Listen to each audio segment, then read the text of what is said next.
మీకు ఇప్పటికే అర్థమైపోయి ఉంటుంది భయ్య ఈరోజు ఏ మూవీ రివ్యూ ఇవ్వబోతున్నానని. రివ్యూ కన్నా ముందు Kannappa movie pre release event లో యాక్ట్ చేసిన వాళ్ళంతా తెగ అయిపిస్తుంటే ఏదో అనుకున్నా. అందులో మెయిన్ గా మైత్రి మూవీ మేకర్ రవి గారు మూవీ ఫస్ట్ హాఫ్ ఫుల్ కొంత స్లోగా వెళ్తున్నా సెకండ్ హాఫ్ లో అద్దిరిపోయే సీన్స్ ఉంటాయి. అందులో ప్రభాస్ ఎంట్రీ అయితే వేరే లెవెల్ గా ఉంటుంది అన్నారు. అప్పటికి కూడా ఏదో సరేలే ఏదో మూవీ ప్రమోషన్స్ కోసం చెప్తారు ఇలా అని అనుకున్నా నేను. But after watching this movie మన మైండ్ సెట్ పక్కాగా మారిపోతుంది మామ. మన మంచు విష్ణు గారి ప్రీవియస్ మూవీని పక్కన పెట్టేస్తే ఈ మూవీలో అయితే తన ప్రాణాన్ని ఇచ్చేసాడు భయ్య. ఇక మూవీ విషయానికి వస్తే సినిమా బాగుందా లేదా, విష్ణు అన్న లేస్తాడా పడతాడా అనే దాని గురించి డీటెయిల్ గా చెప్తాను రండి. ఇక నాకైతే మూవీ అయితే చాలా అంటే చాలా బాగుంది.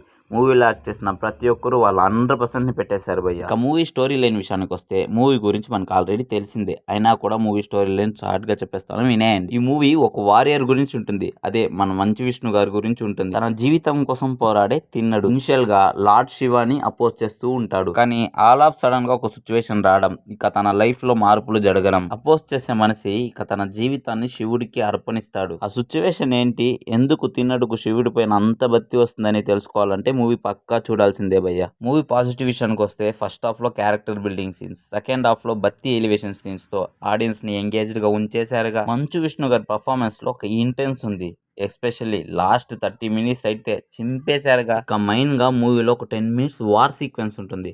అందులో ప్రభాస్ గారికి మోహన్ బాబు గారికి ఒక మంచి పవర్ఫుల్ కాన్వర్జేషన్ ఉంటుంది భయ్య. అదైతే నెక్స్ట్ లెవెల్. అసలు మీరు ఎప్పుడెప్పుడా అని ఎదురు చూస్తున్న ఆ మనిషి గురించి చెప్తున్నా, అది ఎవరో కాదు మన darling Prabhas. Rudra character play చేస్తూ ఒక ఇంపాక్ట్ క్రియేట్ చేస్తాడు. అదిరిపోయే క్యారెక్టరైజేషన్స్ తో, అదిరిపోయే యాక్టింగ్ తో నెక్స్ట్ లెవెల్. అసలు ఇంటర్వెల్ తర్వాత ప్రభాస్ గారి ఎంట్రీ అప్పుడు థియేటర్ అంతా అరుపులే, సారీ మెరుపులే, అదిరిపోతుంది అసలు. రుద్ర క్యారెక్టర్ ప్రభాస్ గారు చేయడం వల్ల చాలా ఇంపాక్ట్ క్రియేట్ అవుతుంది మూవీలో emotional scenes and grand visual devotional scenes అయితే చాలానే ఉన్నాయి. ప్రతి సీన్ లో నమ్మకం అండ్ భక్తిని ఫీల్ ఎలా అయితే చేశారు. శివ శివ సాంగ్ విజువల్ అయితే అదిరిపోతే థియేటర్ లో చూడడం. ఫైనల్ గా సినిమా అయితే బాగుంది భయ్య, మనం ట్రోల్ చేసిన విధంగా అయితే లేదు. నెగిటివ్ విషయానికి వస్తే డబ్బింగ్ లోనే ఏదో తేడా కొట్టేసింది. ఇంకా అక్షయ్ గారికి శివ క్యారెక్టర్ అయితే సూట్ అవ్వలేదేమో అనిపించింది. ఇంకా కొన్ని సీన్స్ లో లాగ్ అవుతున్నట్టయితే అనిపిస్తుంది. ఇవన్నీ నెగిటివిటీని మర్చిపోయడానికి చేయడానికే సెకండ్ హాఫ్ లో వస్తాడు భయ్య డార్లింగ్ ప్రభాస్ గారి ఎంట్రీ తర్వాత ఇవేది గుర్తుండదు. మోహన్ లాల్ గారి యాక్టింగ్ కూడా ఊరా మాస్ ఉంటది. ఈ మూవీలో ప్లే చేసిన ప్రతి ఇంపార్టెంట్ క్యారెక్టర్స్ కి ఆ యాక్టర్స్ ప్రాణం ప్రోసారని చెప్పొచ్చు భయ్య. ఫైనల్ గా మూవీ అయితే బాగుంది. తప్పకుండా థియేటర్ లో చూసి మీ ఒపీనియన్ ఏంటో కింద కమెంట్ చేసి అలాగే మన ఛానల్ ని సబ్స్క్రైబ్ చేసుకోండి.